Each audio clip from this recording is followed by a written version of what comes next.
ఓం నమో వెంకటేశాయ.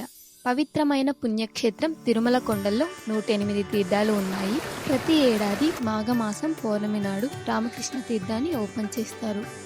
ఈరోజు మనం రామకృష్ణ తీర్థం గురించి తెలుసుకుందాం. రామకృష్ణ తీర్థానికి వెళ్ళాలి అనుకునేవారు తప్పకుండా చివరి వరకు ఈ వీడియో ద్వారా ఇన్ఫర్మేషన్ ని తెలుసుకోండి. రామకృష్ణ తీర్థానికి ఎలా వెళ్ళాలి, ఎక్కడి నుంచి స్టార్ట్ అవ్వాలి, అసలు భక్తుల రద్దీ ఎలా ఉంటుంది, ఎలాంటి సౌకర్యాలు టీటీడీ వాళ్ళు మనకి ప్రొవైడ్ చేస్తారు, అసలు రామకృష్ణ తీర్థం స్టోరీ ఏంటి అండ్ మా ఎక్స్పీరియన్స్ ని కూడా మీతో షేర్ చేస్తాను. మధ్యలో మేమైతే చాలా ఇబ్బంది పడ్డాము. తిరుపతి నుంచి తిరుమలకి బస్సులో వెళ్ళిన తర్వాత తిరుమల బస్ స్టాండ్ దగ్గర టీటీడీ వారు బ్యానర్లు పెట్టుంటారు. తీర్థం ఇన్ఫర్మేషన్ బ్యానర్ లో చదివి మనం తెలుసుకోవచ్చు. చిన్నపిల్లలను, వృద్ధులను అలో చేయరు. తీర్థం దగ్గరకు పాప వినాశనం నుంచి వెళ్ళాలి. పాప వినాశనం దగ్గరకు వెళ్ళడానికి మనకి బస్సులు ఉంటాయి. బస్సులో వెళ్ళేటప్పుడు ఒక స్టాప్ దగ్గర ఆపి చెక్ చేస్తారు. చిన్న పిల్లలు, వృద్ధులు ఉంటే దించేస్తారు. ఇక్కడ మేమైతే అందరినీ పంపించచ్చు కదా అని అనుకున్నాం. కానీ వెళ్ళిన తర్వాతే అర్థమైంది, వృద్ధులను మరియు కొంతమంది పెద్దవారిని దించేశారు. టీటీడీ వాళ్ళు అలా చేయడం మంచిదే అయింది. ఎందుకంటే వెళ్ళే ప్లేస్ కొంచెం దిగడానికి, ఎక్కడానికి చాలా కష్టంగా ఉంది. స్టార్టింగ్ పాప వినాశనం చేరుకున్న తర్వాత ఇక్కడ కూడా చెకింగ్ ఉంటుంది మరియు ఇక్కడ నుంచి మనం తీర్థంకి స్టార్ట్ అవ్వాలి. స్టార్టింగ్ లో భక్తులందరికీ ప్రసాదం అందజేస్తారు. ఇక్కడ నుంచి రామకృష్ణ తీర్థంకి సుమారు 4 కిలోమీటర్ల దూరం అయితే ఉంటుంది. వెళ్లే దారి మొత్తం పచ్చని చెట్లు. స్టార్టింగ్ మన కోసం ఇక్కడ మెడికల్ క్యాంప్ కూడా పెట్టారు. ఎవరికైనా హెల్త్ బాగాలేదు అనిపిస్తే ముందు జాగ్రత్త కోసం టాబ్లెట్స్ తీసుకోవచ్చు. వెళ్లే దారి మొత్తం రాళ్ళగా ఉంటుంది. అందరూ తప్పకుండా షూస్ వేసుకొని రండి. మనకి అక్కడక్కడ వాటర్ ఫెసిలిటీ కూడా ఉంటుంది. ఇలా కొంచెం దూరం నడిచి వెళ్ళాక దిగడానికి సైడ్ లో పెద్ద లోయలా ఉంటుంది. చాలా జాగ్రత్తగా వెళ్ళాలి. ఇక్కడ మేము 4 అవర్స్ వెయిట్ చేసాం. అంత క్రౌడ్ గా ఉన్నారు. ఇక్కడి నుంచి దిగిన తర్వాత మొత్తం దిగి వెళ్ళవలసి ఉంటుంది. ఇక్కడి నుంచి దిగి వెళ్ళడానికి కొన్ని చోట్ల పెద్ద పెద్ద బండరాలు ఉన్నాయి. అక్కడైతే నిచ్చెనలు కూడా పెట్టారు. ఇలా చాలా దూరం వెళ్ళిన తర్వాత తీర్థానికి చేరుకుంటాం.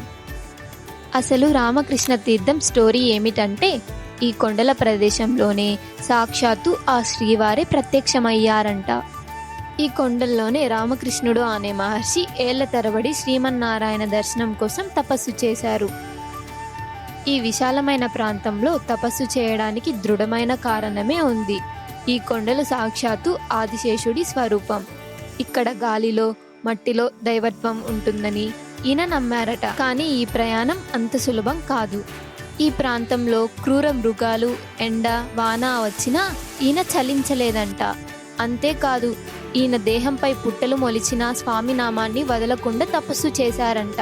రామకృష్ణ మహర్షి తపస్సు చూసి ఇంద్రుడు తపస్సును భంగం కలిగించాలి అనుకుని పెద్ద వర్షం కురిపించాడట.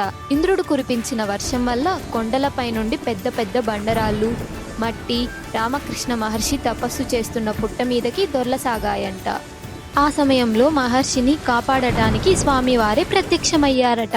స్వామివారు ప్రత్యక్షమై ఏం వరం కావాలి అని అడిగితే అప్పుడు మహర్షి ఇలా అన్నారట, దేవా, నీ దర్శనంతో నా జన్మ ధన్యమైంది. ఈ కలియుగంలో మనుషులు తెలియక ఎన్నో పాపాలు చేస్తారు. వారు నావలే 1000 ఏళ్లు తపస్సు చేయలేరు. కాబట్టి నేను తపస్సు చేసిన ఈ పవిత్రమైన తీర్థంలో ఎవరైతే మాఘ పౌర్ణమి నాడు భక్తితో స్నానం చేస్తారో వారి గత జన్మ పాపాలన్నీ తొలగిపోయి వారికి నీ అనుగ్రహం కలగాలని కోరారట. అప్పుడు స్వామివారు తదాస్తు అని దీవించారట. అప్పటి నుంచి ఈ తీర్థం రామకృష్ణ తీర్థంగా ప్రసిద్ధి చెందింది. ఇది ఒక పవిత్ర పుణ్యక్షేత్రంగా మారింది. అప్పటి నుంచి ఈ తీర్థాన్ని దర్శించుకోవడానికి తీర్థం ఓపెన్ చేసినప్పుడు వేలాది మంది భక్తులు వస్తున్నారు. ఇక్కడికి రాలేని వారి కోసం తీర్థంని బాటిల్స్ లో తీసుకెళ్తుంటారు. మేము తిరిగి వచ్చేసరికి ఈవినింగ్ అయిపోయింది. అడవి కాబట్టి ఇక్కడ లైట్స్ ఏమీ ఉండవు. మొబైల్స్ లో ఫ్లాషెస్ అయితే ఆన్ చేసుకుని వచ్చాం. చివరి వరకు టీటీడీ సిబ్బంది మాతో ఉన్నారు. రిటర్న్ లో తిరుమల బస్సులు ఉంటాయి. ఇంకా ఎలాంటి ఫెసిలిటీస్ ఉండవు. మీరు రామకృష్ణ తీర్థానికి వెళ్ళాలి అనుకుంటే మన ఛానల్ని సబ్స్క్రైబ్ చేసి పెట్టుకోండి.